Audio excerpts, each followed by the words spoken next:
The monitors screamed in the silent hospital room.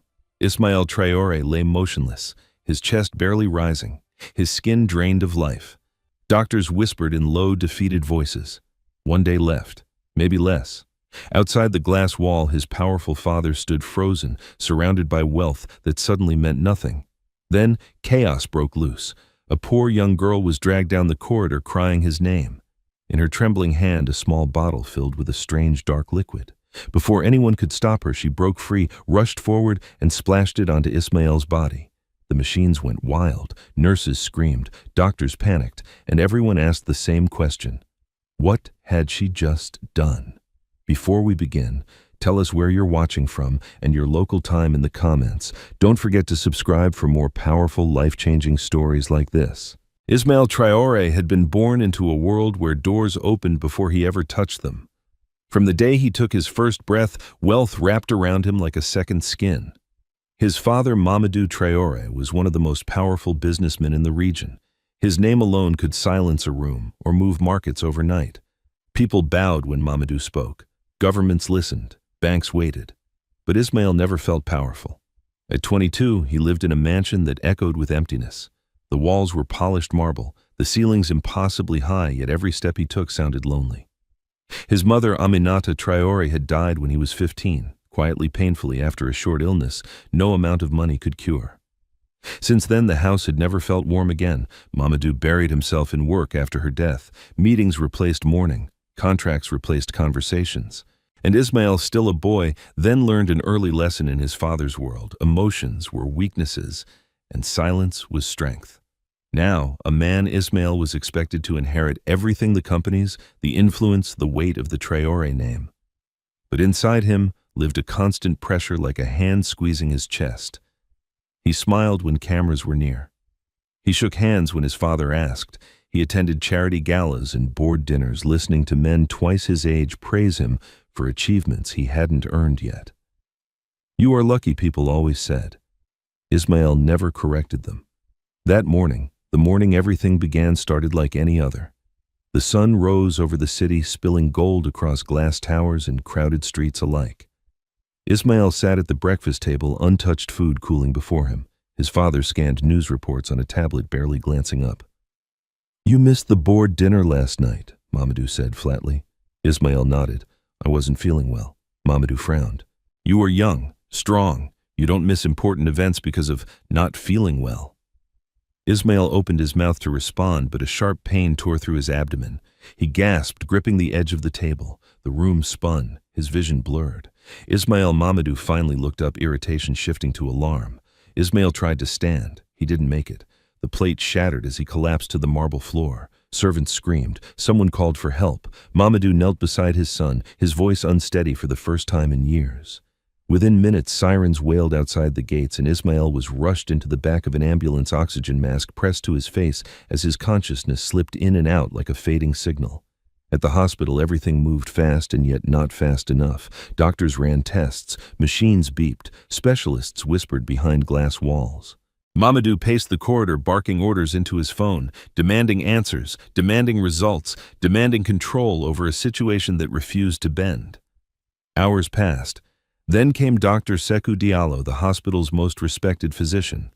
Calm, precise, careful with words. "The illness is aggressive," he said. "We're still trying to identify the exact cause." "How much will it cost?" Mamadou asked immediately. "Name the number." Dr. Diallo paused. "This isn't about money." Mamadou stiffened. "Everything is about money." The doctor met his eyes. "Not this." By nightfall, Ismail's condition worsened. His breathing grew shallow. His pulse weakened. Every test returned inconclusive. It was as if his body was fighting an invisible enemy one modern medicine could not see. Inside the ICU, Ismail drifted between dreams and memories. He saw his mother's face, soft smiling, calling his name. He remembered her hands brushing his hair when he was sick as a child. He remembered how she used to say, "Life listens when you speak with kindness." He tried to speak now. No sound came. Outside the room, Mamadou stood alone, staring through the glass. For the first time since Aminata's funeral, fear settled deep in his bones. Not the fear of loss in business, not the fear of public scandal, the fear of losing his son. He thought of all the conversations he'd postponed, All the times he'd chosen meetings over meals, power over presence. He clenched his fists, anger rising not at himself, but at fate. "I can fix this," he muttered. "I always fix things." But the night dragged on mercilessly. At dawn, Dr. Diallo returned, his face heavier than before. "Mr. Traore," he said quietly, "we've done everything we can for now." Mamadou straightened. "What does that mean?" "It means," the doctor continued, choosing each word with care, "if his condition doesn't stabilize within the next 24 hours, we may lose him." The corridor went silent. Mamadou felt the world tilt. 24 hours, one day. The same man who once negotiated million-dollar deals without blinking now struggled to breathe. He leaned against the wall, his reflection staring back at him from the glass, older, smaller, terrified. Inside, the ICU machines continued their steady, indifferent rhythm, and far away in a forgotten corner of the city, a poor girl named Astou Sarr stirred from uneasy sleep, unaware that destiny had already begun pulling her toward the life of Ismail Traore. Astou Sarr woke before the sun, as she always did. The thin roof above her rattled softly as the early morning wind slipped through broken seams. Somewhere nearby, a rooster crowed, and the distant hum of the city began to rise. Engines, starting footsteps, moving life, pushing forward whether one was ready or not. Astou lay still for a moment, staring at the cracked ceiling, listening to her grandmother's breathing from the mat beside her. Mariama Sarr slept lightly these days. Age and illness had thinned her rest, turning sleep into something fragile and easily broken. Astou watched her chest rise and fall steady for now, and allowed herself a quiet breath of relief. Their home was a single room at the edge of the slum, patched together from rusted metal sheets and scraps of wood. When it rained, water leaked in. When it was hot, the heat stayed trapped inside like punishment. But it was home, and more importantly, it was where Mariama was safe. Astou sat up and reached for the small cloth bag tucked under her pillow. Inside were dried leaves, roots, and tiny glass bottles carefully labeled in her grandmother's handwriting. She handled them with respect, the way others might handle gold. Up already, Mariama's voice rasped softly. Astou smiled and turned. "You taught me the morning listens best," she said, "before the noise." Mariama chuckled weakly. "You still remember that? I remember everything you taught me." Mariama slowly pushed herself upright, wincing as her joints protested. Astou moved quickly, supporting her with practiced ease. This was a dance they had done for years. No words needed, only trust. Mariama had once been known in their village as a healer. People traveled long distances to see her when hospitals were too far or too expensive. She never charged money, only asked for respect, patience, and belief. But times had changed. Modern clinics rose. White coats replaced old wisdom. People laughed at herbs and whispered insults like witchcraft behind Mariama's back. Eventually, the visitors stopped coming, yet the knowledge remained. "Your hands are steady," Mariama said, watching Astou prepare a simple tea. "That means your heart is calm." Astou didn't answer right away. Her heart wasn't calm, not really. It was tired, heavy. Every day was a balance between survival and hope often felt like the more fragile of the two. After helping her grandmother drink the tea, Astou stepped outside.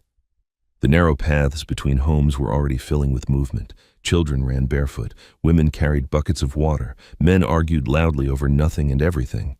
Astou made her way to the roadside market where she sold handmade soaps and herbal ointments. Some days she earned enough to buy rice, other days she went home empty-handed. Still she showed up. Morning. Astou, a voice called. She turned to see Boubacar, her childhood friend, leaning against a broken fence. His clothes were worn thin, his eyes sharper than they used to be. "You're early," she said. He shrugged. "Didn't sleep. You never do."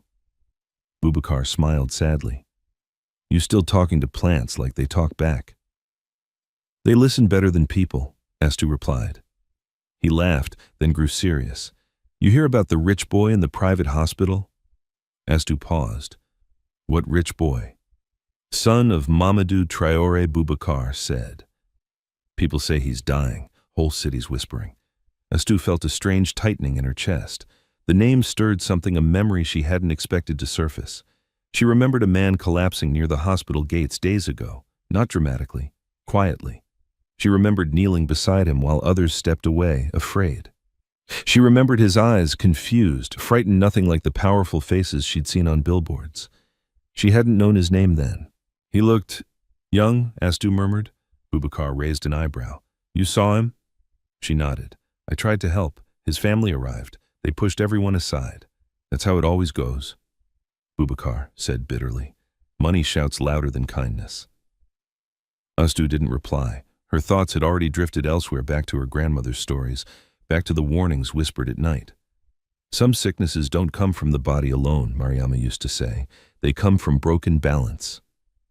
By midday, Astu returned home. Mariama was awake, staring out the doorway as if waiting. You saw him again, Mariama said softly. Astu froze. Saw who?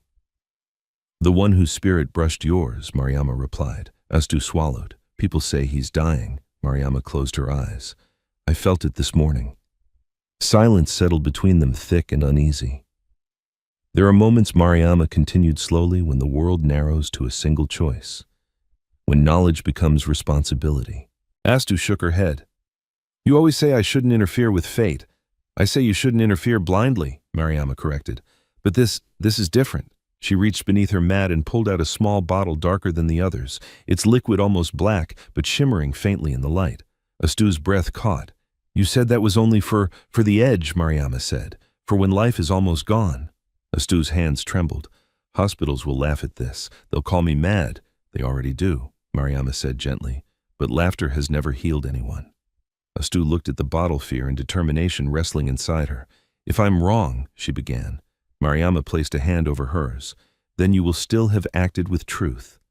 Outside, sirens wailed in the distance, ambulances racing toward places where hope was thinning.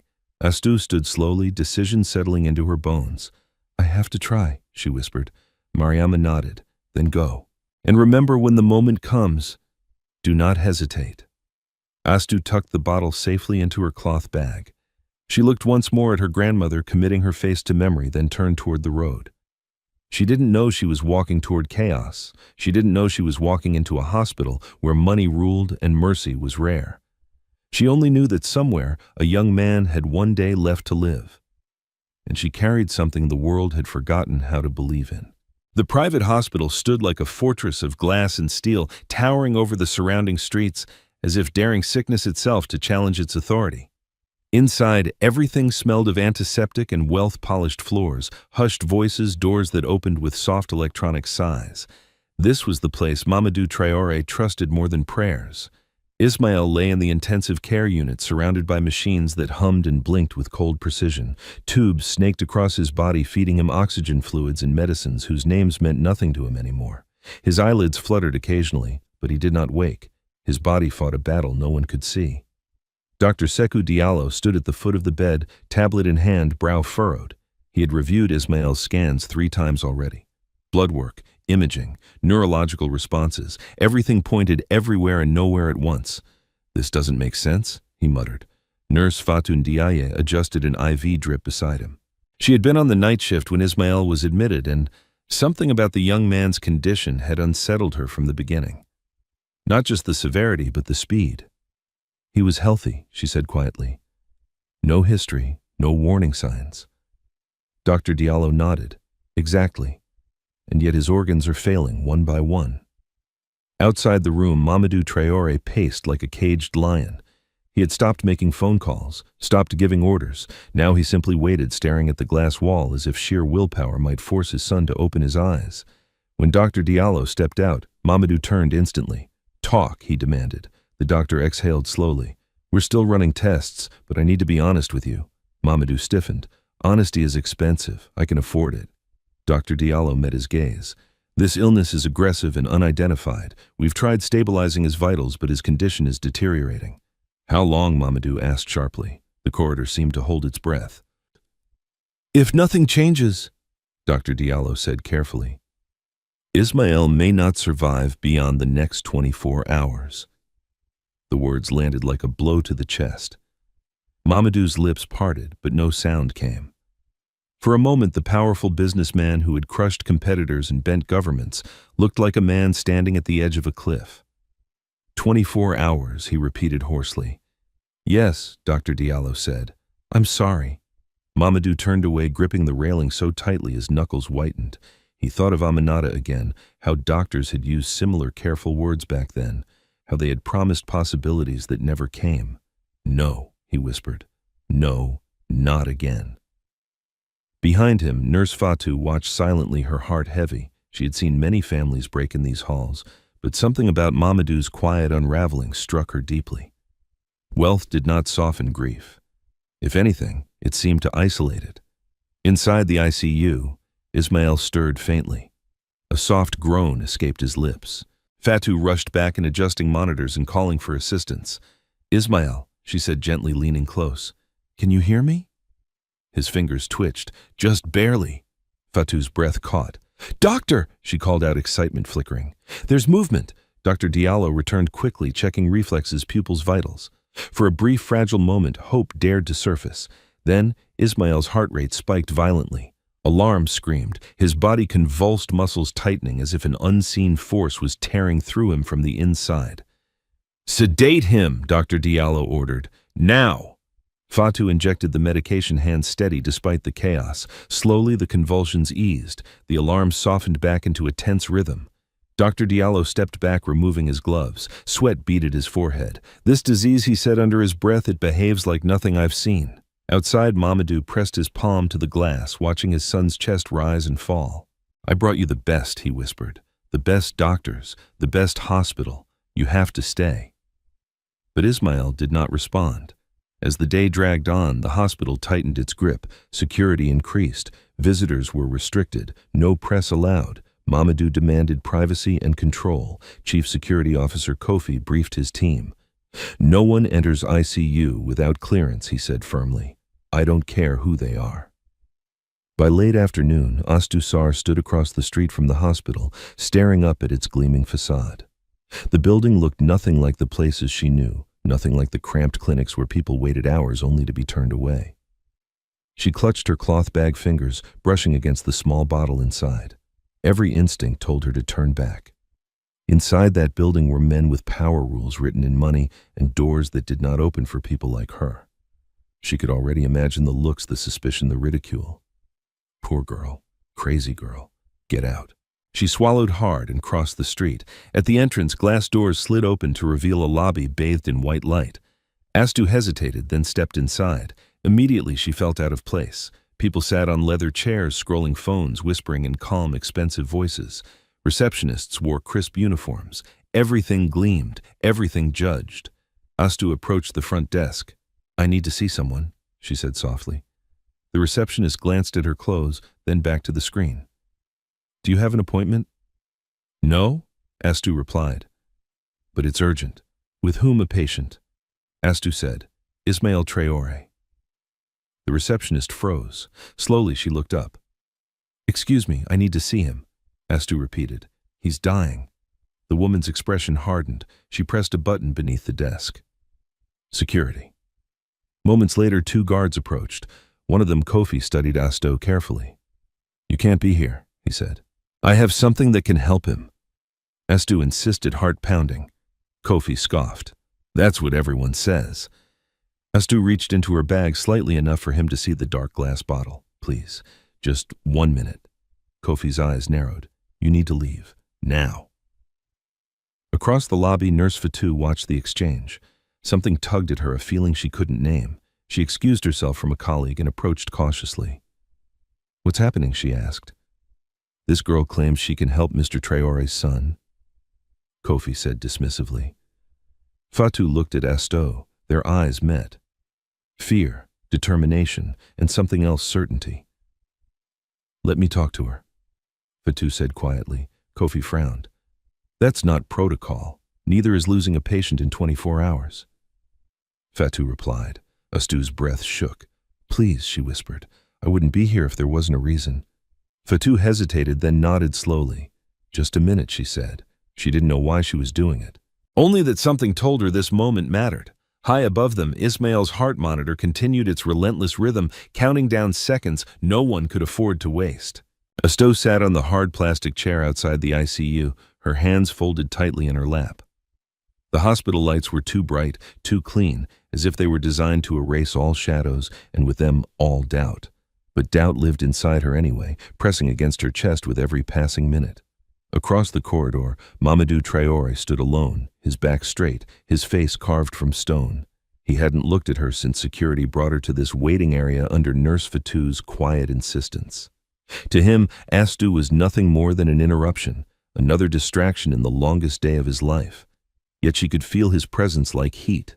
Nurse Fatou leaned against the wall nearby, arms crossed, watching the ICU doors. "They're running another scan," she said softly, as if loud words might scare hope away. Astou nodded. "How is he?" Fatou hesitated, still unstable. Astou closed her eyes briefly. She pictured Ismail's face as she remembered it from days before his eyes, searching hers, the confusion in them when pain had bent him double near the hospital gate. She hadn't known who he was then, only that he was suffering. "You don't look surprised," Fatou said suddenly. Astou opened her eyes. "I'm not." Fatou studied her. Most people would be shaking, crying. You walked into a private hospital claiming you could save a dying millionaire's son. That takes either madness or conviction. Astou swallowed. "My grandmother says fear doesn't disappear when you're brave. It just becomes quieter." Fatou smiled faintly. "I like your grandmother already." From inside the ICU came a sudden spike of alarm. Both women stood instantly. Fatou rushed toward the doors while Astou remained frozen, her heart hammering. Moments later, Dr. Sekou Diallo emerged, removing his gloves. His expression was guarded.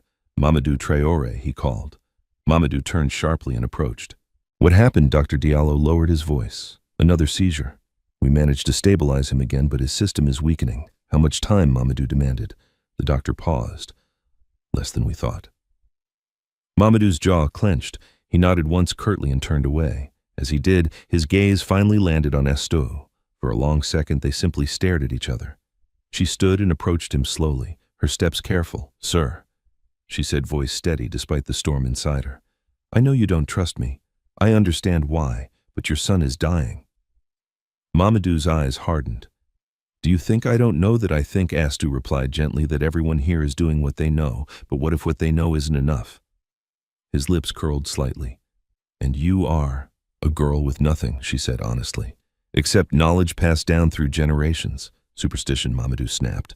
Astou shook her head. "Tradition." Dr. Diallo cleared his throat. "Mr. Traoré, with respect." "No," Mamadou cut him off. "I will not gamble my son's life on folk stories." Astou felt the words like a slap. Still, she did not retreat.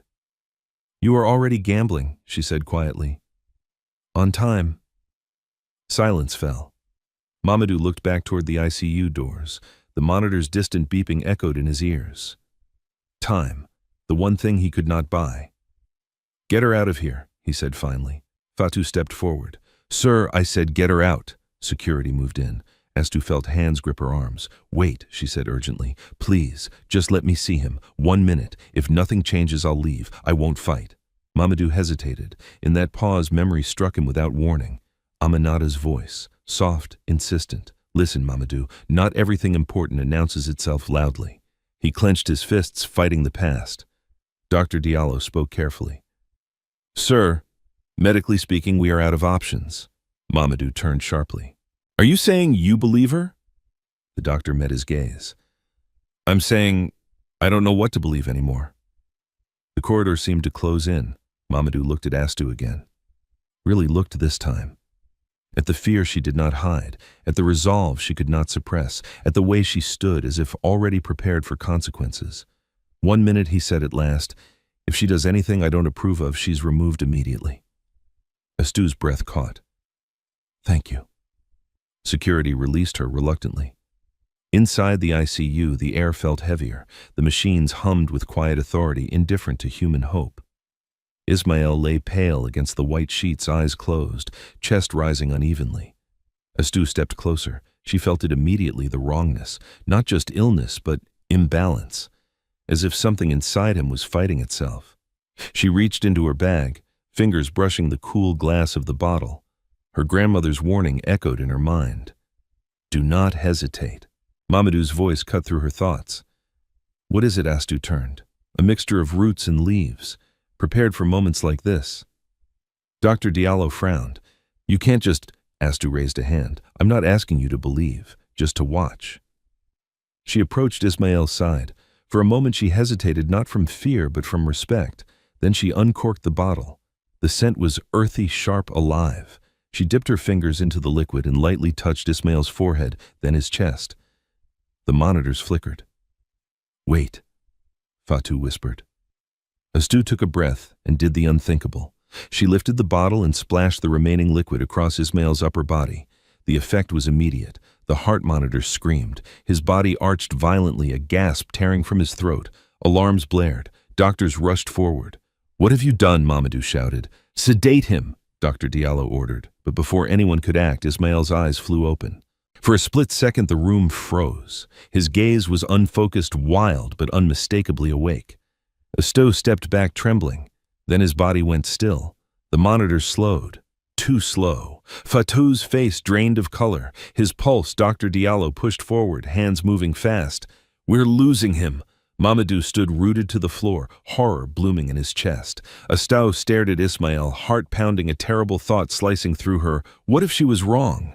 Outside the room, sirens wailed in the distance again, as if mocking the fragile line between life and death.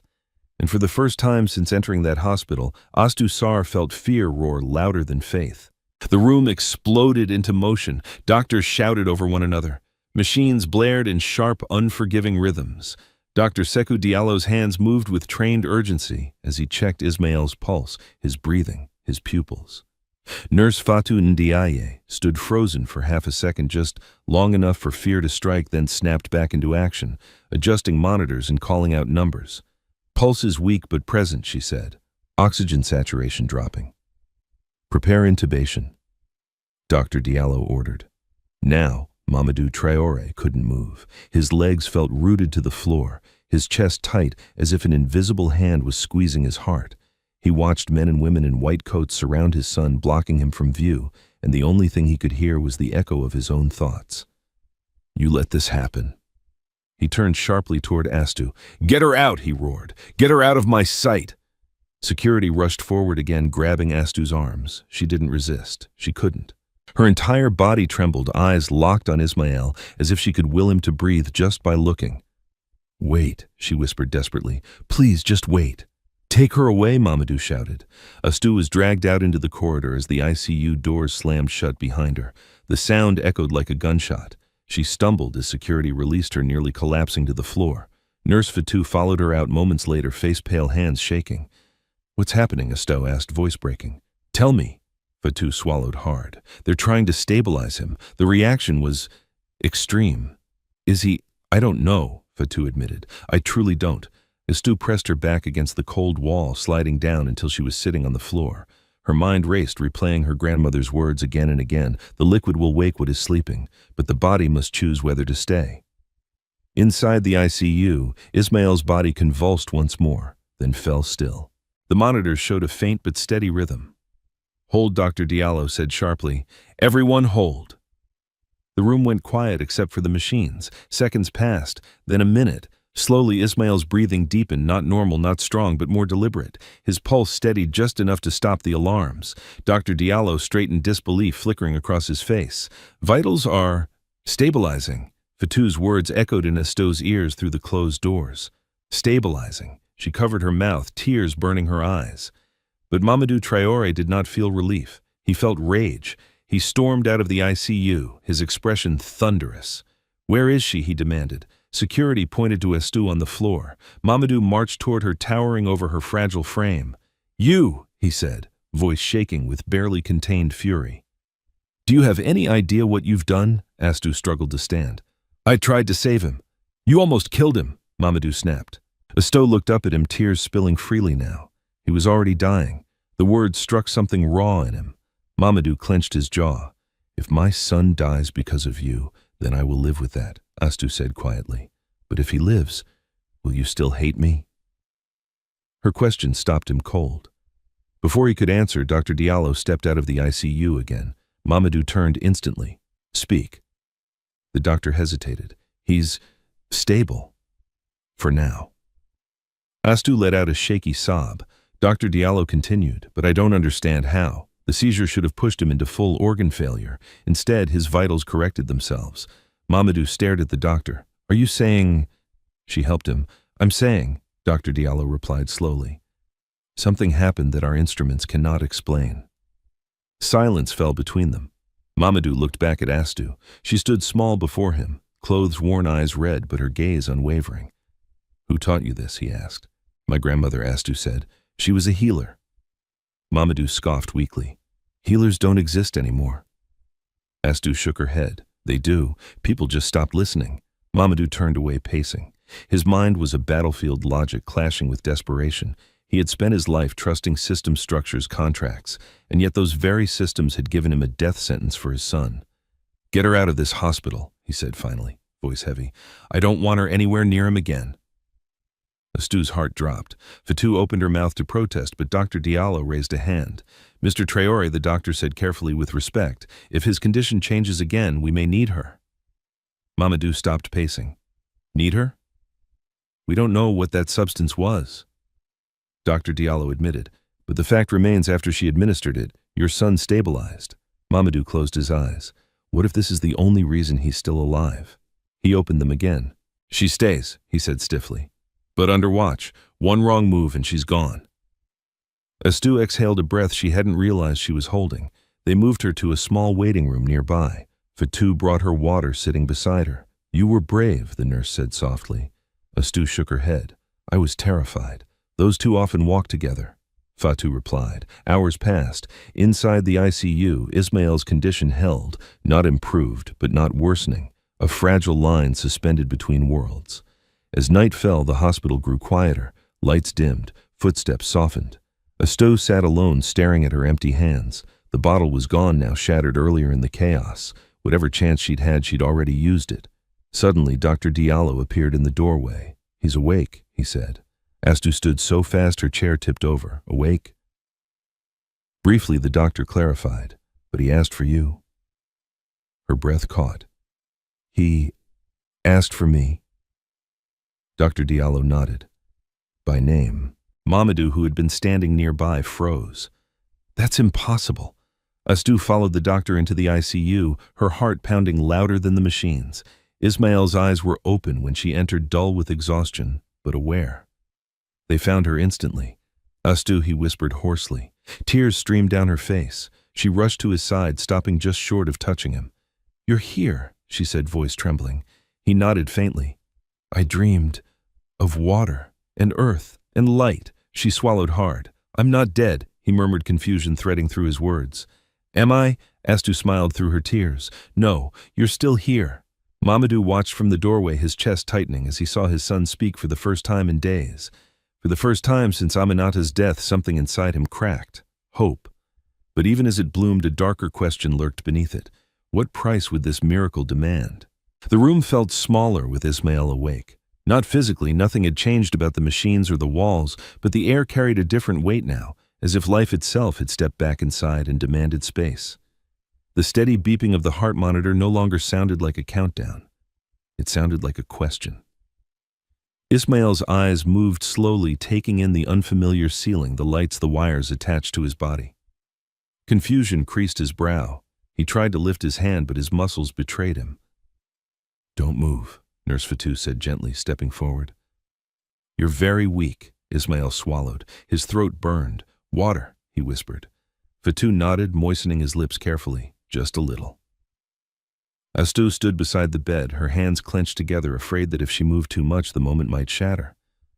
She had seen death many times in her life, but this fragile return felt just as frightening. Ismail's gaze drifted back to her. You, he said softly. You're the one from before. Astu nodded. Yes, you were shouting, he murmured, memory flickering. And then everything went dark. She forced a smile. You scared us. His lips twitched, the ghost of a smile forming before pain pulled it away. My father doesn't scare easily. As if summoned by the words, Mamadou Traore stepped fully into the room.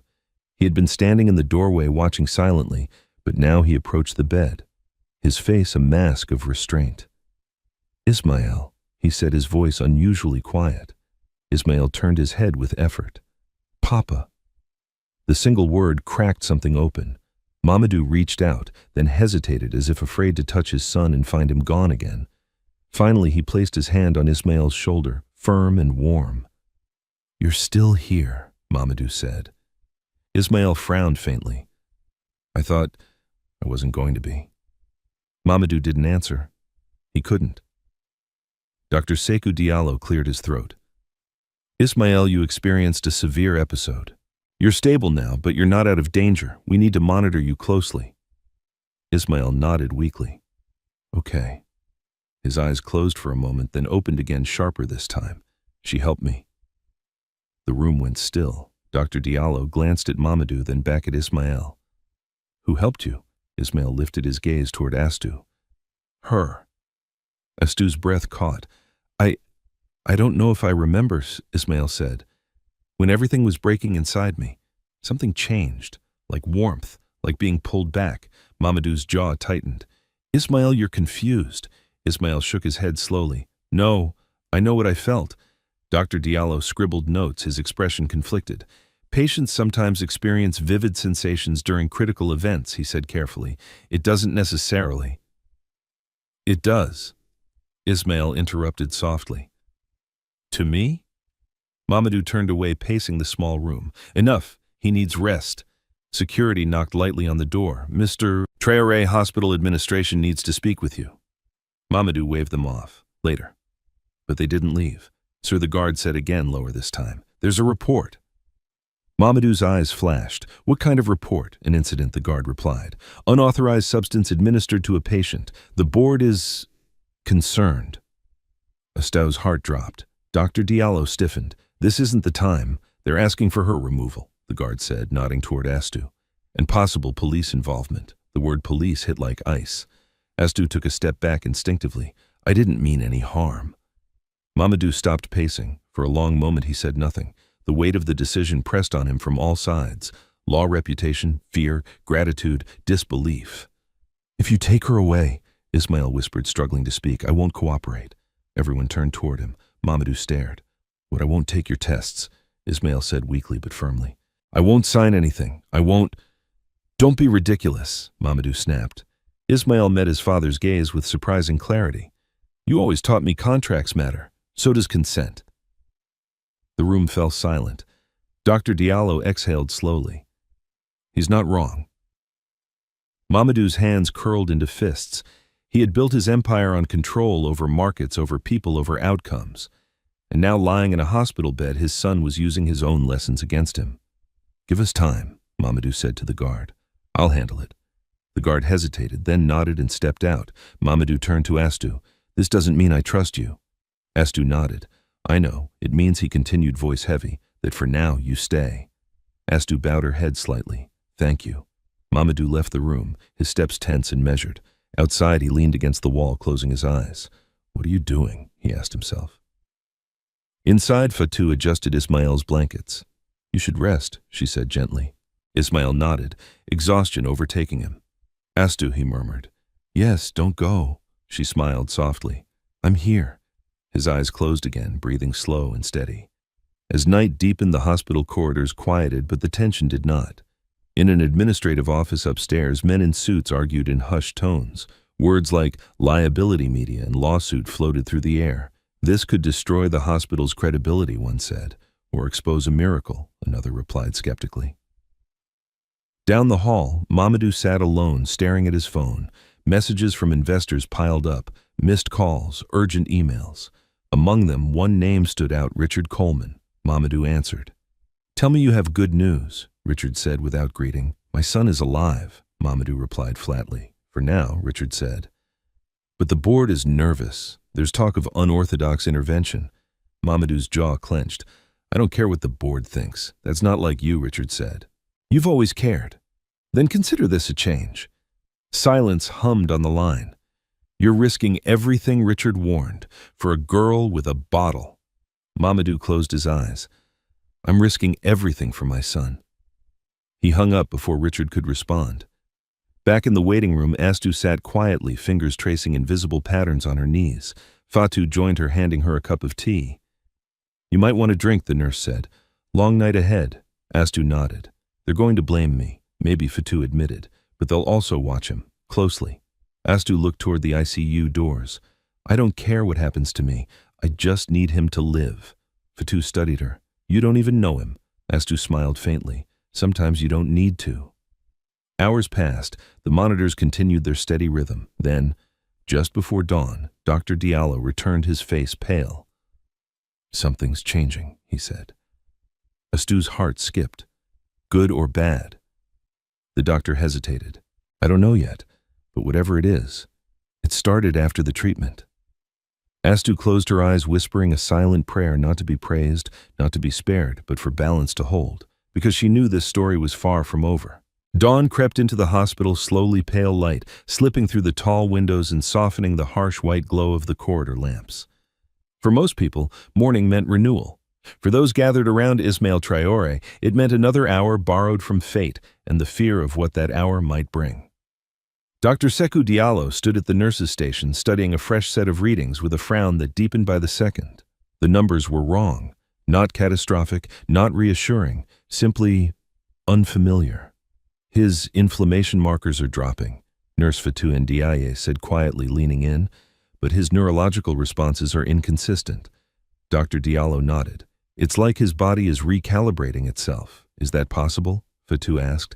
In textbooks, he replied. No. In reality, he sighed.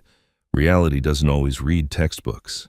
Inside the ICU, Ismail stirred again. His eyes opened more easily this time, awareness settling in like a cautious guest. The pain was still there, a deep ache threading through his muscles, but it no longer felt like it was tearing him apart. He turned his head slowly. Astu sat nearby, asleep in a chair. Her head tilted forward, exhaustion etched into every line of her face. For a moment, he simply watched her. She stayed, he thought. Astu, he whispered. She jolted awake instantly. Yes, I'm here. He tried to smile, but it came out weak. You don't sleep lightly. She exhaled shakily. I was afraid you'd disappear if I closed my eyes. I almost did, he said honestly. Her throat tightened. How do you feel? Ismail considered the question. Like I've been pulled apart and stitched back together wrong. She nodded. Healing can feel like that. He studied her face. My father doesn't believe in things he can't control. Astu glanced toward the glass wall where Mamadou Traore stood, speaking in low, urgent tones with Dr. Diallo. I know, but you do, Ismail said. It wasn't a question. Astu hesitated. I believe in listening. Ismail absorbed that, nodding faintly. When I was not here, he murmured, I heard my mother. Astu's breath caught. Aminata.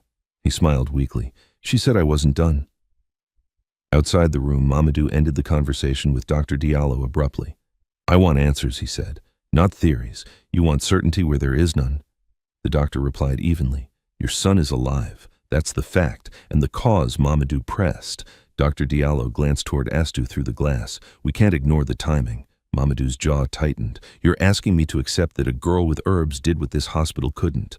I'm asking you, the doctor said carefully, to accept that healing can have more than one language. Mamadou turned away, anger simmering beneath the surface. This conversation isn't over. It was interrupted by raised voices down the hall. Two men in suits approached, their expressions tight with professional concern. Hospital administrators. With them walked Chief Security Officer Kofi, his face unreadable. Mr. Traore, one of the administrators, said, We need to discuss last night's incident. Mamadou folded his arms. Now. Yes, the man replied. There are legal implications. Astu felt a chill crawl up her spine as she watched them gesture toward her. She administered an unapproved substance to a critical patient. The administrator continued. This exposes us to serious liability. She saved his life, Mamadou snapped. We don't know that, the man countered. Correlation is not causation. Ismail's voice carried weakly from inside the room. I know. Everyone turned. Dr. Diallo stepped aside, allowing the administrators to see Ismail, clearly awake, alert, undeniably alive. He spoke my name, Ismail said softly. He touched my hand. He said goodbye. And then she pulled me back. The administrator frowned. With respect, you're recovering from trauma. With respect, Ismail replied. Surprising everyone with the firmness of his tone, I know the difference between fear and clarity. Mamadou looked at his son, something like pride flickering beneath his worry. We will not involve the police, Mamadou said decisively. This ends here. The administrator hesitated. Mr. Traore, I said it ends. Mamadou repeated, his voice low and dangerous. Any further action and I take my investments elsewhere. The threat landed. After a tense pause, the men nodded stiffly and retreated. Astou let out a breath she'd been holding for hours. Later, as morning fully claimed the hospital, Dr. Diallo gathered his team. We monitor, he said. We observe. No aggressive interventions unless absolutely necessary. And the girl, one nurse asked. Dr. Diallo looked at Astou. She stays. As an observer. Mamadou shot him a sharp look but said nothing. Hours passed in uneasy calm. Ismail slept, then woke again, each time slightly stronger. His fever broke, his pulse steadied. The impossible began to look possible. In the afternoon, Mamadou found Astou standing alone by a window, watching the city move below. You're not afraid, he said. Astou turned. I am. Then why stay? He asked. She met his gaze. Because leaving wouldn't change anything. Staying might. He studied her for a long moment. My wife believed in people like you. Astou's eyes softened. Then she was wise. Mamadou nodded slowly, a crack forming in his armor. If my son survives this, the world will ask questions. Astou smiled faintly. The world always does. As evening approached, Dr. Diallo returned with updated scans. His hands trembled slightly as he held them out. Mr. Traore, he said quietly. The inflammation has reduced significantly. Organ function is improving. Mamadou stared. You're saying... I'm saying... The doctor interrupted gently. He may live. Astou closed her eyes, tears streaming freely now. But even as hope swelled, a shadow lingered. Because miracles, when they happen in places built on certainty, rarely arrive without consequence. And somewhere in the hospital, files were being opened, questions being written, and lines quietly drawn, setting the stage for the next battle Astou Sarr never intended to fight. Night returned to the hospital like a cautious visitor, quieter than before, heavier with expectation. The corridors no longer buzzed with panic, but tension lingered in every corner, woven into the hum of machines and the soft footsteps of nurses changing shifts. Ismail slept deeply now, not the restless, shallow sleep of pain, but something closer to rest.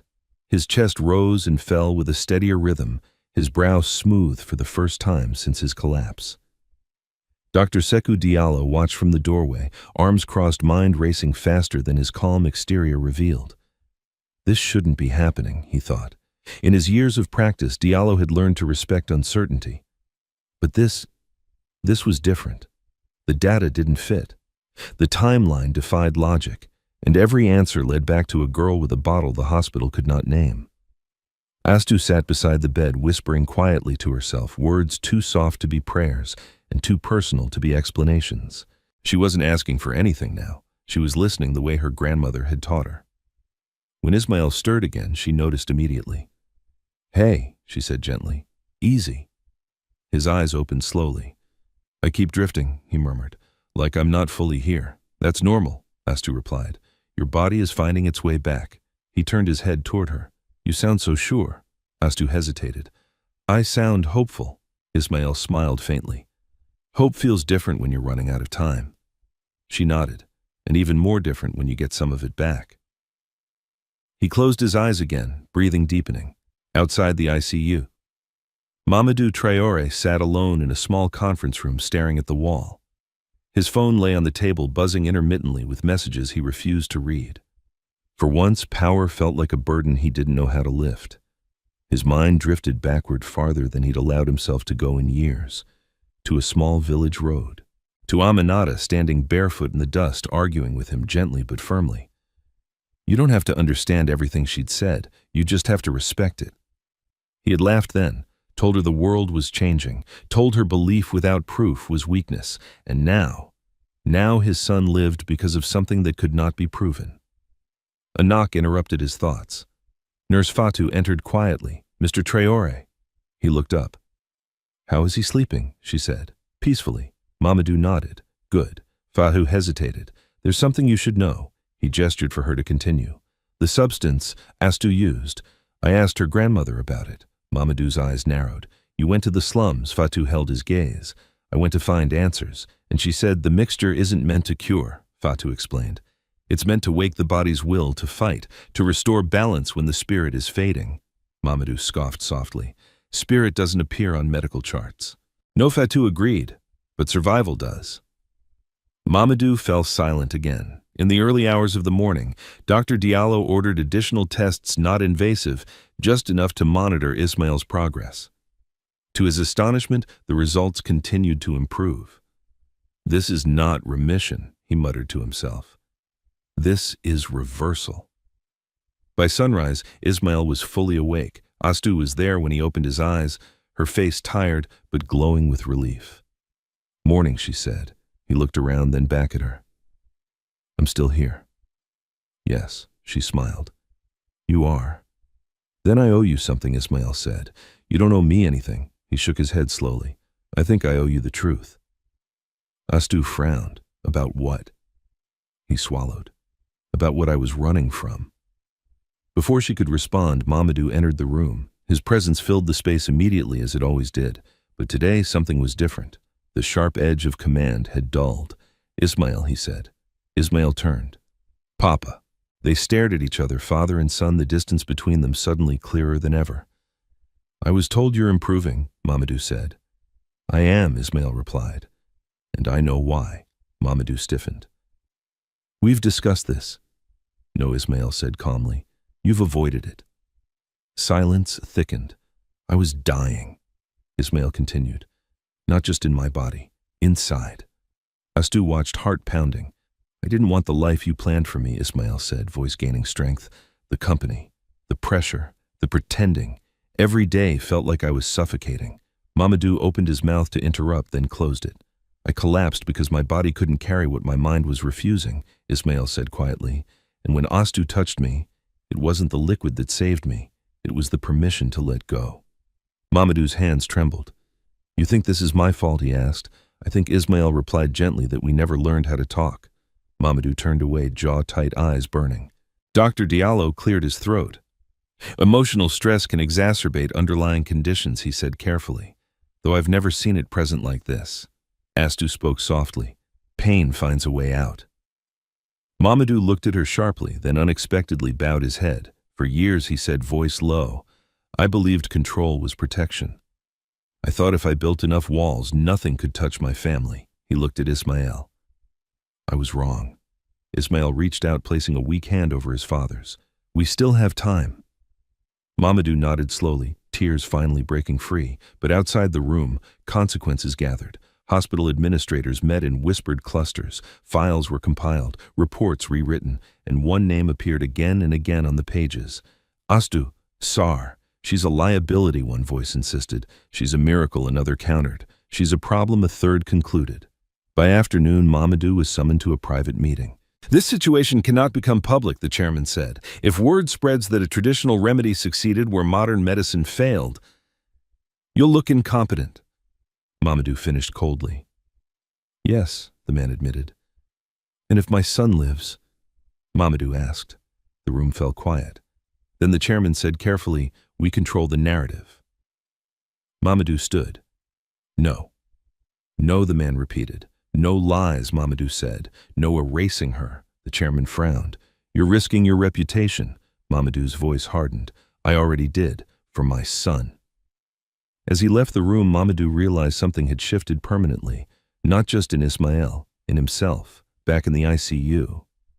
Astou sat with Ismail, unaware of the battles being fought in closed rooms. I heard voices, Ismail said softly. When I was between, what did they say? They didn't speak, he replied. They waited.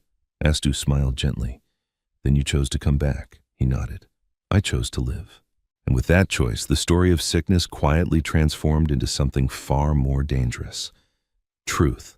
The hospital changed its tone the moment the word recovery entered the conversation. It wasn't announced. No banners were hung. No public statements were made. But the way people walked, the way nurses whispered, the way doctors lingered just a little longer outside Ismail Traore's room, it all shifted. Hope, once treated like a liability, now hovered uncomfortably in the air. Ismail sat upright for the first time that morning, supported by pillows and careful hands. His skin still carried the pallor of illness, but color had returned to his cheeks. When he breathed, it no longer sounded like a struggle. It sounded intentional. Astu stood by the window watching sunlight crawl across the floor. "You're supposed to be resting," she said without turning. Ismail smiled faintly. "I am? Sitting feels like climbing a mountain." She turned, studying his face with a mixture of relief and concern. "Don't rush it. I won't," he promised. Then, after a pause, "But I don't want to sleep through this either." "Through what?" "Through being alive." Her throat tightened. "You scared a lot of people." "I scared myself," he admitted. Nurse Fatu entered quietly, clipboard tucked under her arm. "Vitals are holding," she said, almost smiling. "Dr. Diallo wants another scan later today." Ismail nodded. "Tell him thank you." Fatu hesitated. "There's something else." Astu's shoulders tensed. "The administration has requested a formal statement," Fatu continued. "From all of us." Ismail frowned. "About what?" "About the incident," Fatu replied. "They want to document exactly what happened." Astu looked away. Ismail followed her gaze. "They want to protect themselves." Fatu nodded. "Yes, and if the truth doesn't suit them," Ismail asked. "They'll reshape it," Fatu said quietly. Silence settled between them. Later that afternoon, Dr. Sekou Diallo stood before a wall of illuminated scans, his expression unreadable. The data told a story he had never expected to read. "The inflammation has reduced by nearly 60%, he said slowly. "Organ function is stabilizing. This isn't a temporary rebound." Mamadou Traoré stood beside him, arms crossed. "You're saying he'll recover." "I'm saying Diallo corrected that he's recovering." Mamadou closed his eyes, exhaling. The weight he'd been carrying for days shifted, not disappearing, but easing enough to breathe. "What happens now?" he asked. Diallo turned to face him fully. "Now we answer questions. From the board, from regulators, from the world if this becomes public." Mamadou's jaw tightened, and her Diallo knew exactly who he meant. "She complicates the narrative." "She saved my son," Mamadou said flatly. Diallo nodded. "And that's precisely the problem." In a small conference room upstairs, Astu sat alone, hands folded in her lap. The chair was too soft, the table too polished. Everything about the room felt designed to intimidate. Two administrators entered, followed by Chief Security Officer Kofi. "Miss Sar," one of the men began, offering a tight smile. "Thank you for agreeing to speak with us." "I didn't agree," Astu replied calmly. "I was told." The smile faltered. "We need clarity," the man continued. "What exactly did you give the patient?" Astu met his gaze. "A mixture prepared by my grandmother. For emergencies. Ingredients," the second administrator pressed. Astu shook her head. "That knowledge isn't mine to give." Kofi shifted uncomfortably. "So you admit the first man said that you administered an unknown substance to a critically ill patient without consent." "I had consent," Astu replied quietly. "From him." The men exchanged looks. "He was unconscious," the second said. "Not in every way," Astu answered. The door opened suddenly. Mamadou Traoré entered the room, his presence commanding immediate silence. "This meeting is over," he said. The administrators stood. "Mr. Traoré, with respect." "My son is alive," Mamadou said coldly, "and she is the reason." "That's not legally. I don't care," Mamadou snapped. "You will not threaten her, you will not silence her, and you will not rewrite what happened." The first administrator swallowed.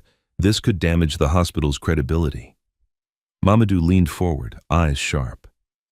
"Then, perhaps the hospital should ask itself why credibility matters more than truth."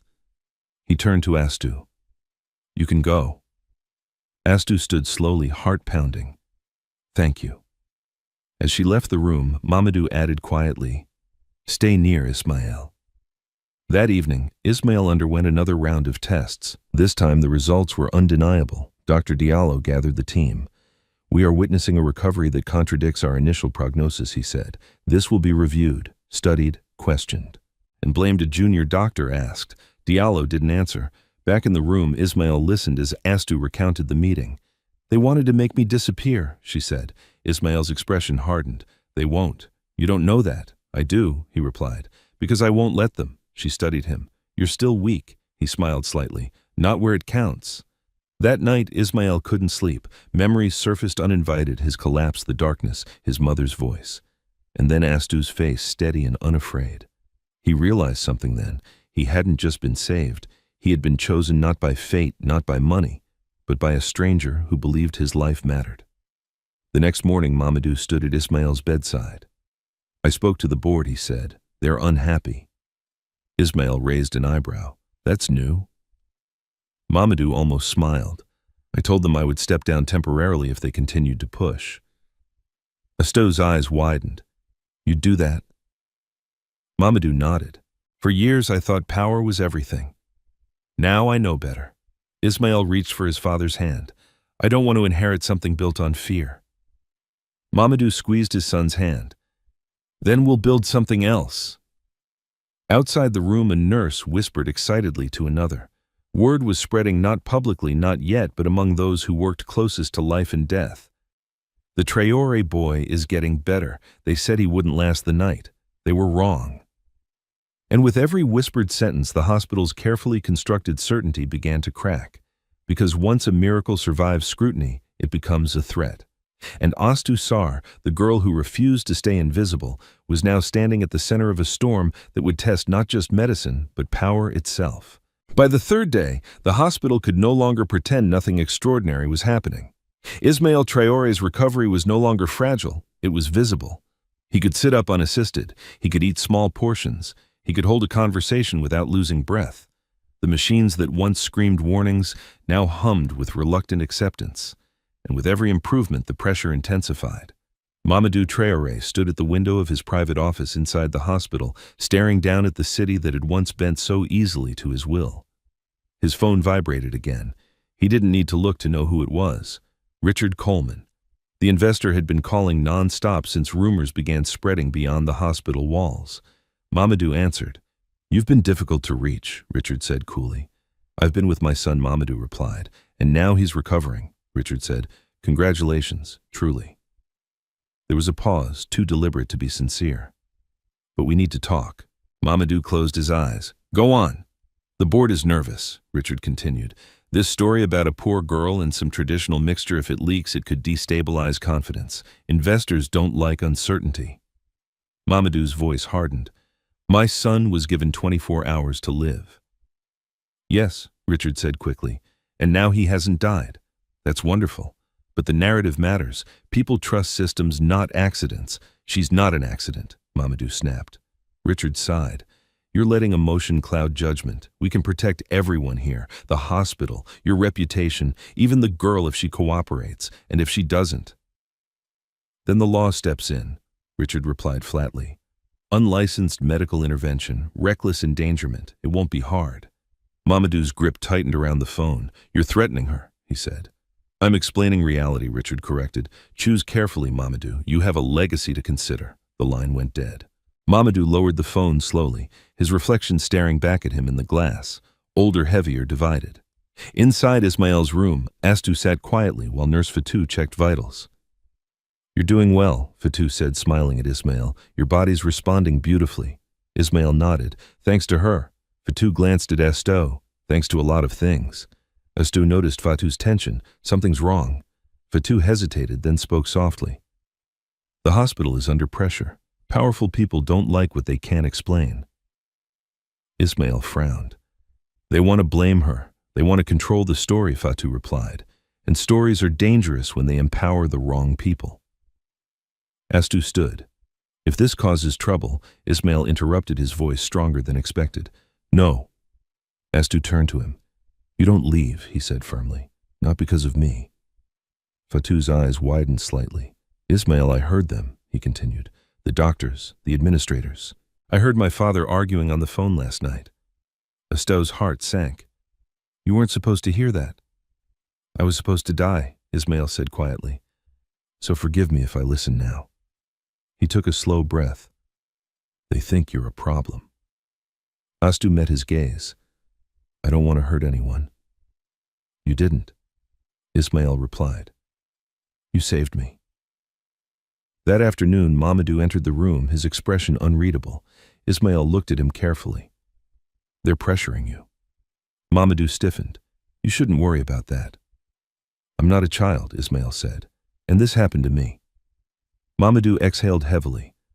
Richard Coleman believes this situation threatens our standing. Astou looked down. He suggested Mamadou continued that cooperating quietly would be easier. Ismail's eyes sharpened, meaning meaning Mamadou said slowly that the hospital would describe what happened as a coincidence, a spontaneous recovery, and Asto would disappear from the story. Silence fell. Astu felt the familiar weight of invisibility pressing in. "I can go," she said softly. "I don't need credit." Ismail shook his head. "This isn't about credit." Mamadou looked at his son. "You don't understand what's at stake." Ismail met his father's gaze steadily. "I do. Power, money, control." Mamadou flinched. "And I understand something else now." Ismail continued, "I almost died trying to become who you wanted me to be. I won't survive becoming who they want this story to be." Mamadou said nothing. "If you let them erase her," Ismail said, voice low but firm, "you erase the truth. And if you do that, don't ask me to take your place." The words landed like a verdict. Mamadou turned away pacing. He had faced hostile takeovers with less fear than this moment. "You're asking me to choose," he said. "Yes," Ismail replied. "For once." Asto watched the exchange, heart pounding. She had never intended to stand between a father and his world. Mamadou stopped pacing. Slowly, he turned back. "I spent my life believing strength meant control," he said. "That vulnerability was a weakness." He looked at Astu. "You walked into this hospital with nothing. And you stood when everyone told you to kneel." Then he looked at his son. "And you lived." Mamadou straightened. "I won't hand her to them." Asto's breath caught. "I won't lie," Mamadou continued, "and I won't allow intimidation." Fatou smiled faintly, but Mamadou's expression remained grave. "Understand this, there will be consequences." Ismail nodded. "I know." That evening, Richard Coleman arrived at the hospital unannounced. He confronted Mamadou in the corridor, voice tight. "You're making a mistake." Mamadou didn't flinch. "I've made many. This isn't one of them. You're jeopardizing everything," Richard warned.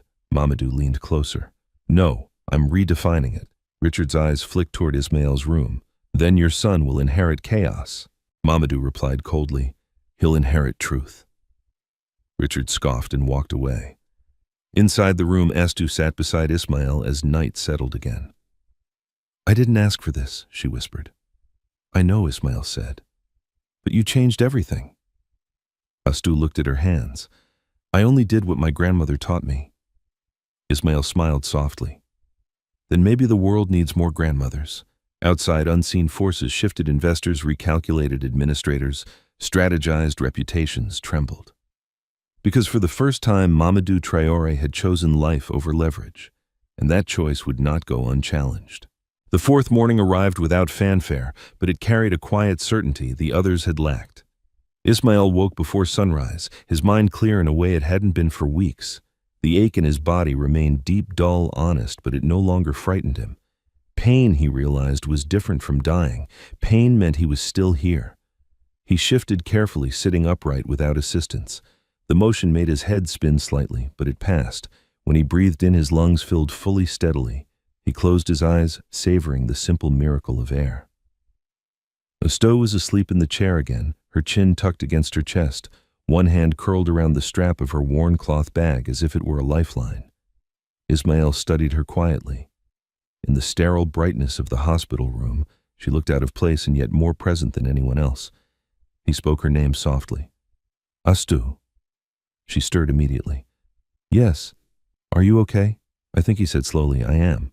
She searched his face, then smiled, relief washing over her features. "Good."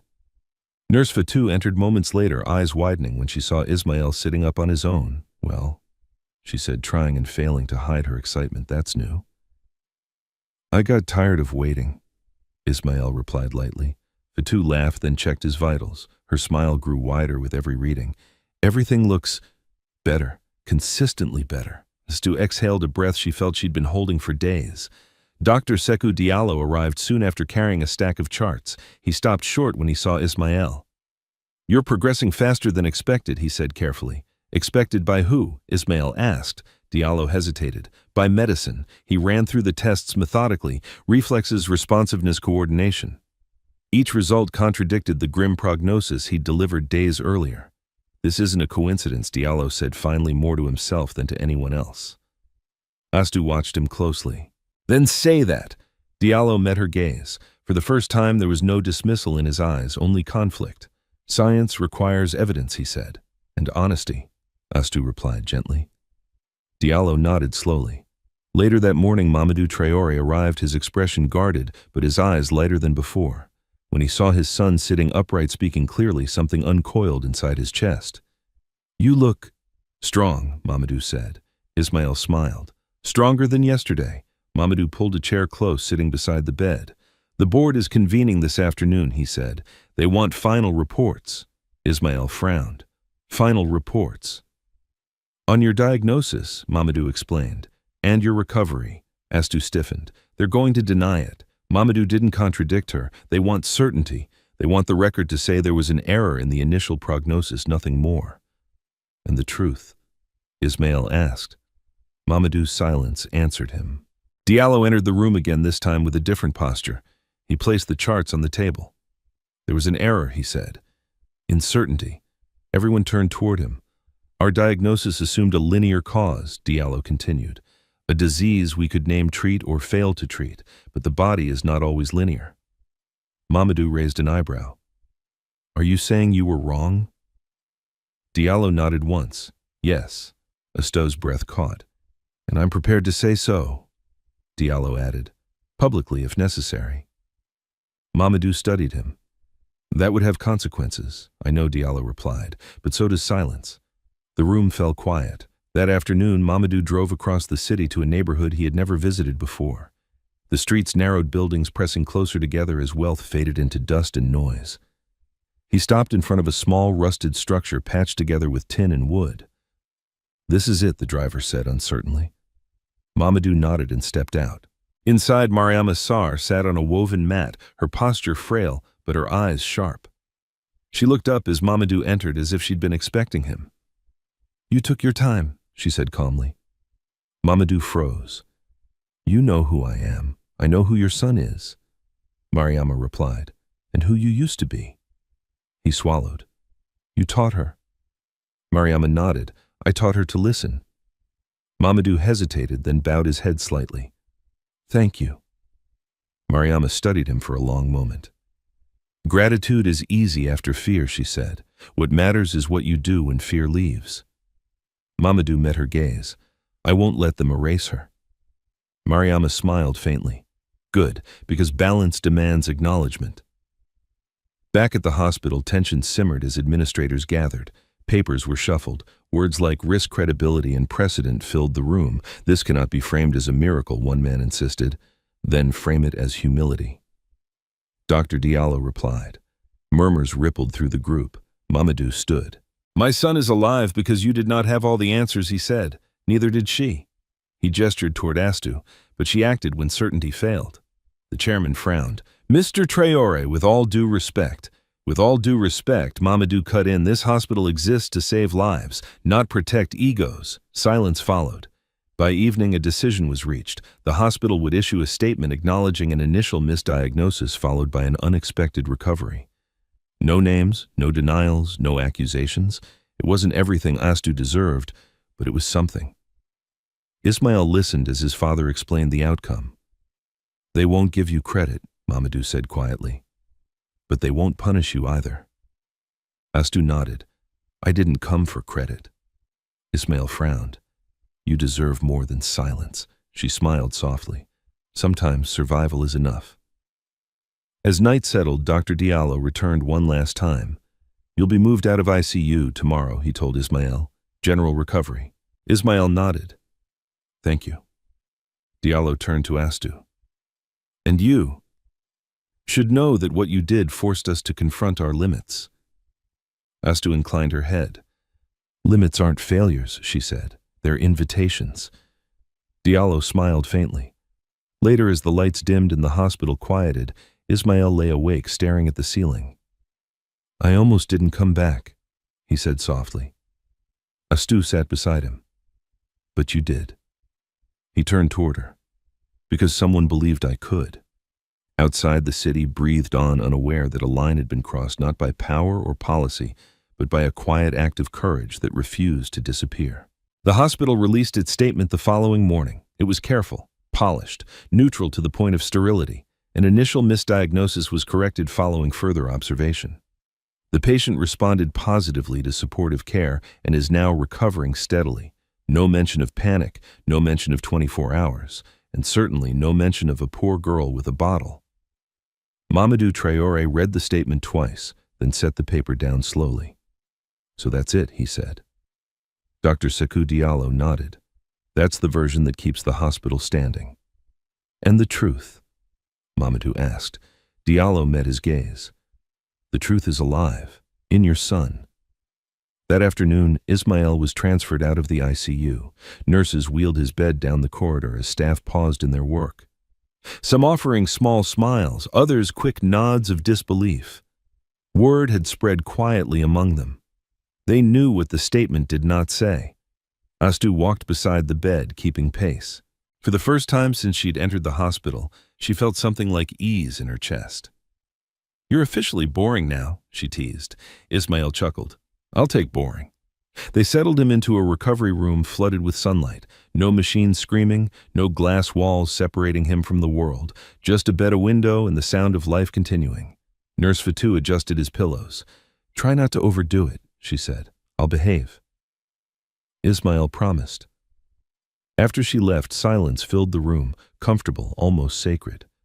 Then Ismail spoke. "My father is afraid," he said. Astou glanced at him. "Of losing you, of losing control."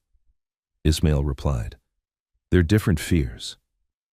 She nodded. "Fear wears many faces. He thinks protecting me means shaping everything around me." Ismail continued, "But I don't want a life built that way." Astou studied him carefully. "Then don't live it." He smiled faintly. "It's not that simple." "No," she agreed, "but it's possible." That evening, Mamadou returned alone. No advisors, no assistants, just a father. He closed the door behind him and stood quietly for a long moment, as if unsure where to begin. "You're improving," he said at last. Ismail nodded. "Thanks to many people." Mamadou's eyes flicked briefly toward Astou, then back to his son. "Yes." He cleared his throat. "I visited Mariama." Astou looked up sharply. "She told me something," Mamadou continued. "Balance demands acknowledgement." Astou smiled softly. "She says that when people learn too late." Mamadou exhaled. "I have spent my life correcting the world with money. I thought that was responsibility." He looked at Ismail. "I was wrong." Ismail's throat tightened. "Papa, I won't pretend this changes everything overnight," Mamadou said. "But I won't pretend nothing has changed either." He turned to Astou fully now. "They will never celebrate you." Astou met his gaze calmly. "I didn't come to be celebrated. They will tolerate you," Mamadou continued, "which in my world is often the best you can get." Astou nodded. "Then I'll take tolerance." Mamadou hesitated. "I want to offer you something." Astou stiffened slightly. "If it's money, it's not." Mamadou interrupted. "It's protection." She considered his words carefully. "Protection from what?" "From being erased," he said. Ismail watched the exchange closely. "What does that mean?" Mamadou answered him. "It means her grandmother's work doesn't stay hidden anymore, not commercialized, not stolen, but respected." Astou's breath caught. "You'd do that, I owe her," Mamadou said simply. "And I owe you." That night, Astou visited Mariama again. She told her everything, the statement, the compromise, Mamadou's promise. Mariama listened without interrupting, her weathered hands folded calmly in her lap. So she said at last they kept their walls. "Yes," Astou replied, "but they opened a door." Mariama smiled faintly. "Then the balance holds." Astou hesitated. "Do you think I did the right thing?" Mariama reached out, cupping her granddaughter's face gently. "You didn't choose safety," she said. "You chose truth. That's all anyone can do." The next morning, Ismail asked to walk, just a few steps. Mamadou watched anxiously as Fatou supported him, every muscle tense as Ismail shifted his weight onto his feet. For a moment he wavered, then he stood. Applause broke out in the corridor, soft, spontaneous, unplanned. Ismail laughed, breathless. "I feel like I just learned how to live again." Astou's eyes filled with tears. Later that day, Mamadou received one final call from Richard Coleman. "You've made your choice," Richard said flatly. "Yes," Mamadou replied. "You'll lose influence." "I already did," Mamadou said. The moment I chose my son. Silence stretched across the line. You're changing the rules, Richard said. No, Mamadou replied. I'm remembering them. He ended the call and looked toward Ismail's room. For the first time in decades, Mamadou Traoré felt something close to peace. Not because he'd won, but because he'd stopped fighting the wrong battles. As evening settled, Ismail sat by the window with Astou. When I leave here, he said, I don't want to go back to how things were. Astou smiled gently. Then don't. He turned to her. Stay. She looked at him surprised. Here in this world, he clarified, not as a miracle, as a person. Astou considered his words carefully, then nodded. Only if you do the same. He smiled. Deal. Outside, the city lights flickered on, unaware that something far quieter than a scandal had occurred. A man had survived, a father had changed, and a girl who refused to be invisible had shifted the weight of power without ever asking for it. Leaving the hospital felt stranger than entering it. The automatic doors slid open with a soft hiss, and sunlight poured in, too bright, too ordinary, as if nothing extraordinary had happened inside those walls. Ismail paused in his wheelchair at the threshold, blinking against the light. For days, the hospital had been his entire world. Now, the city waited, loud and impatient, unaware of how close it had come to losing him. Astou stood beside him, one hand resting lightly on the back of the chair. Mamadou walked a few steps ahead, flanked by security who kept a respectful distance. This wasn't a press moment. No cameras, no statements. Mamadou had insisted on that. This feels unreal, Ismail said quietly. Astou smiled. That's how survival always feels at first. They loaded into the car in silence. As the vehicle pulled away, Ismail watched the hospital recede in the mirror. The glass building looked smaller now, less like a fortress, more like a place that had been forced to admit its limits. At home, the mansion greeted them with polished floors and echoing rooms. Servants lined up, bowing respectfully, relief flickering across their faces when they saw Ismail alive and smiling faintly.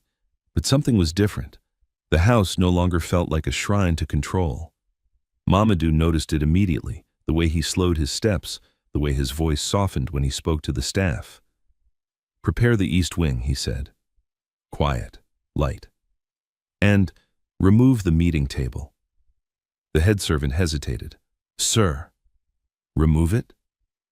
Mamadou repeated. It won't be needed. Ismail caught Astou's eye. She raised an eyebrow, amused. The first days at home were gentle and measured. Doctors came and went, confirming what the hospital already knew: Ismail was recovering. Slowly but surely, his appetite returned, his strength followed. Each small victory, standing unassisted, walking across the room, climbing a single step, felt monumental. Astou stayed nearby, not as a guest, not as staff, but as something undefined. She helped when asked, sat quietly when not, and listened more than she spoke. One evening, as the sun dipped low and painted the walls gold, Ismail sat on the terrace with his father. I don't want to return to the company, Ismail said calmly. Mamadou stiffened. Not yet, at least, not ever, Ismail clarified. Silence stretched between them. That company is my life's work, Mamadou said slowly. I know, Ismail replied, and I respect it, but it's not mine. Mamadou turned toward him. You nearly died. Yes, Ismail said, because I was living a life that wasn't true. Mamadou closed his eyes, the weight of those words settling deep. What do you want then? Ismail looked out over the city. To learn who I am without expectation. Mamadou nodded slowly. Then that's what you'll do. Astou watched from the doorway, heart pounding. She hadn't expected that answer. Neither, she suspected, had Mamadou. Later that night, Mamadou asked Astou to join him in his study. She entered cautiously, the room still heavy with symbols of power. Bookshelves lined with accolades, awards gleaming under soft lights. Mamadou gestured for her to sit. I spoke to Mariama again, he said. Astou smiled. She has a way of making people uncomfortable. Mamadou allowed himself a brief smile. She asked me what I intended to give back. Astou tilted her head. And I intend to fund a small clinic, Mamadou said. Not here, in the communities that don't have one. Astou's breath caught. A clinic, one that respects both medicine and tradition. Mamadou continued. Where people are listened to. Astu stared at him, stunned. That could change lives. Yes, Mamadou said quietly, including mine. In the days that followed, whispers began to spread not through headlines but through neighborhoods. A clinic, a space where people weren't turned away, a place where a grandmother's knowledge wasn't mocked.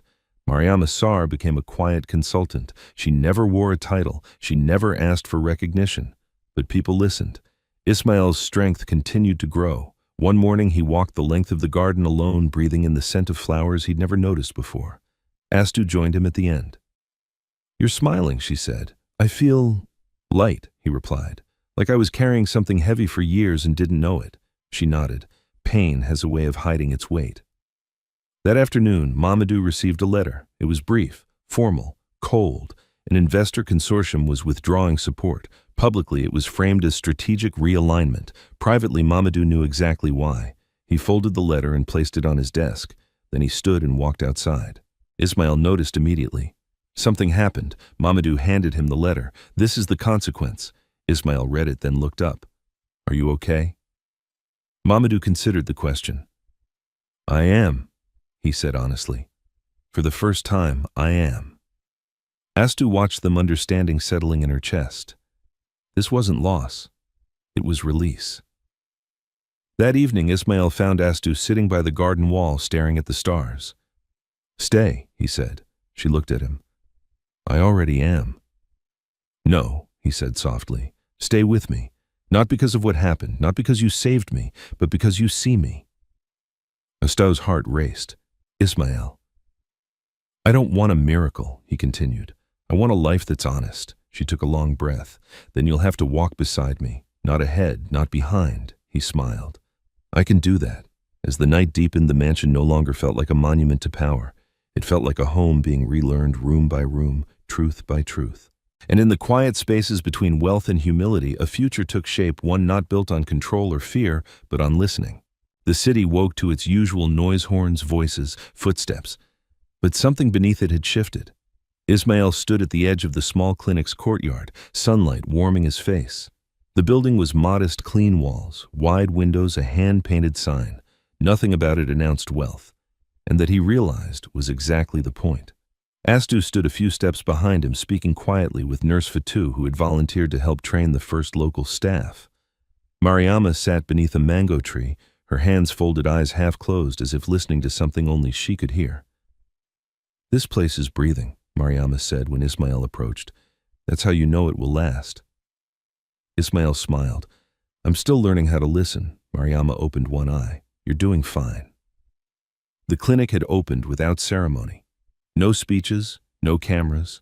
People came anyway, mothers with children, men with old injuries, elders carrying years of neglect in their bones. Some arrived cautious, others desperate. All were met the same way with time. Astu moved easily among them, translating fear into calm questions, into understanding. She never claimed expertise. She simply stood close, hands, steady voice, gentle. People noticed. Mamadou arrived later alone. He wore no suit, just a simple shirt sleeves rolled up. He paused at the gate, watching the flow of people enter and leave, watching his son move through the space, not as an heir, not as a patient, but as a participant. You didn't have to come, Ismail said, meeting him. I did, Mamadou replied. I needed to see it working. They stood together in silence for a moment. You've lost influence, Ismail said quietly. Mamadou nodded.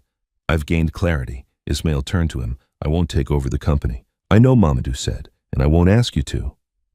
A breeze rustled the leaves above them. Somewhere inside, a child laughed. I've appointed an interim board. Mamadou continued. People who understand the shift. Ismail raised an eyebrow. A shift from extraction to contribution. Mamadou said, it will be messy. Ismail smiled. Messy is honest. Inside the clinic, a man in his 40s, thin, wary, hesitated at the doorway. Astu noticed and approached. Come in, she said softly. I don't have money, he muttered. She shook her head. You have time. That's enough. He stepped inside. By afternoon, Ismail grew tired. Not weak, just human. He sat beneath the mango tree beside Mariama. Do you ever regret teaching her? Ismail asked. Mariama smiled faintly. Knowledge doesn't belong to regret. It belongs to use. He nodded. People will try to take it, to name it, to sell it. They already have, Mariama replied. That's why it must be protected by humility. Ismail considered that. I don't want to turn this into a brand. Mariama looked at him sharp-eyed. Then, don't. Brands need noise. Healing needs quiet. As the sun dipped low, Astu joined Ismail under the tree. She looked tired, but her eyes were bright. You should rest, she said. I will, he replied. Soon. She sat beside him, shoulders brushing. People keep asking if you're the owner, and what do you say, that you're learning? She smiled. Like everyone else. He laughed softly. That feels right. Later that evening, the clinic closed its doors. The last patient left with a small packet of medicine and a lighter step than when he'd arrived. Fatou stretched exhausted but satisfied. That was good, she said. Astu nodded. It was. Mamadou gathered them quietly. I want to be clear, he said. This remains independent. No press, no sponsors. Fatou raised an eyebrow. You know how rare that is. I know, Mamadou replied. That's why it matters. As night settled, Ismail and Astu walked along a quiet street nearby. The city lights flickered on one by one. I'm afraid, Astu admitted. Of what? Of being seen, she said. And of being invisible again. Ismail stopped. You won't be invisible. She met his gaze. Not because of you. He nodded. Because of you. They continued walking. Days passed, then weeks. Ismail's strength returned fully, not just in body but in choice. He learned the rhythms of the clinic, the weight of listening, the discipline of restraint. He learned when to step forward and when to step back. Mamadou stepped down from several boards. The headlines were polite and brief. The rumors were not. He ignored both. One afternoon, a letter arrived at the clinic addressed to Astu. She opened it slowly. What is it? Ismail asked. She read, then laughed softly. An invitation. To what? To speak, she said, at a conference about community health. Ismail smiled. Will you go? She folded the letter. Maybe, if they're willing to listen, they will, he said. You don't raise your voice. That makes people lean in. That evening, Mariama prepared to return home. Mamadou offered a car. She declined. My feet remember the way she said. Astu hugged her tightly. Thank you. Mariama cupped her granddaughter's face. You didn't save him, she said gently. You reminded him. Mariama turned to Ismail. Live in balance, she said. It's harder than power. I will, he promised. As the clinic lights dimmed, Ismail stood at the doorway and looked back one last time. Not to admire it, but to release it. This wasn't a monument. It was a beginning. He turned to Astu. What comes next? She considered the question. Tomorrow. He smiled. That's enough. And somewhere between the noise of the city and the quiet of healing, a truth settled into place. Life is not saved by certainty. It is sustained by courage, humility, and the willingness to listen when time is almost gone. Sometimes life places us at the edge not to punish us, but to reveal what truly matters. This story is not about wealth versus poverty or science versus tradition. It is about listening to people we are taught to ignore, to truths that don't fit neatly into systems, and to moments when certainty fails us. Ismail survived not because money spoke louder, but because compassion acted faster. Astu didn't save him with power or recognition. She saved him with courage, humility, and a belief that every life deserves to be fought for, even when the world says it's too late. We learn that control can build empires, but it cannot heal broken hearts. That pride can protect reputations, but it can also cost lives. And sometimes the most meaningful changes don't arrive with applause or headlines. They arrive quietly through one brave decision, one act of kindness, one refusal to look away. This story reminds us that hope doesn't always come from experts. Sometimes it comes from ordinary people who choose to stand up when fear tells them to step back.